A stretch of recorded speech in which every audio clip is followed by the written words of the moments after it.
শিক্ষা ছাড়া মধ্যবিত্তদের কোনো মূল্য নেই। মধ্যবিত্তদের সুরক্ষার একমাত্র মাধ্যম হচ্ছে শিক্ষা। পড়াশোনা ঠিকমতো করলে অন্তত একটা টিউশনি করে তো চলা যাবে। আজ যারা দুনিয়াকে ফুটবল ভেবে ঠিকমতো পড়ালেখা করছে না, পরীক্ষায় বসছে না, কিংবা লাইব্রেরির দিকে তাকাচ্ছে না, তাদেরকে মাত্র বছর 15 পরে দেখো এই দুনিয়ায় তাদেরকে ফুটবল বানাবে। এরা ওর কাছে হাত পাতবে, সাহায্য চাইবে, আবার কখনো কখনো করুণা ভিক্ষা চাইবে। শিক্ষা বলতে কেবল বই, সার্টিফিকেট, পড়াশোনা এগুলোকে আমি বোঝাচ্ছি না। দক্ষতা অর্জনে মনোযোগী হওয়া দরকার।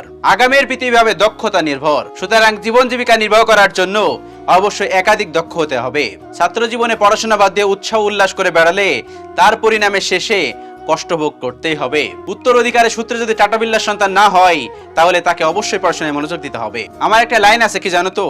জীবনে যত বড়ই ঝড় আসুক না কেন, পড়াশোনা শেষ অবশ্যই করতে হবে। দেশের হাজারো তরুণ তরুণী কত রকম সমস্যা মোকাবেলা করে দেশের বাইরে পড়ালেখা করার জন্য ছুটছে, উচ্চশিক্ষা নেওয়ার জন্য ছুটছে।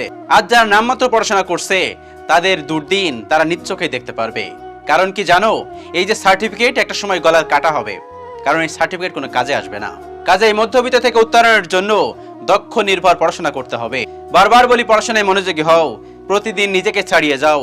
সবসময় মনে রেখো, পৃথিবীর সবাই তোমার সঙ্গে বিশ্বাসঘাতকতা করলেও তোমার এই শিক্ষা কখনোই তোমার সঙ্গে বিশ্বাসঘাতকতা করবে না।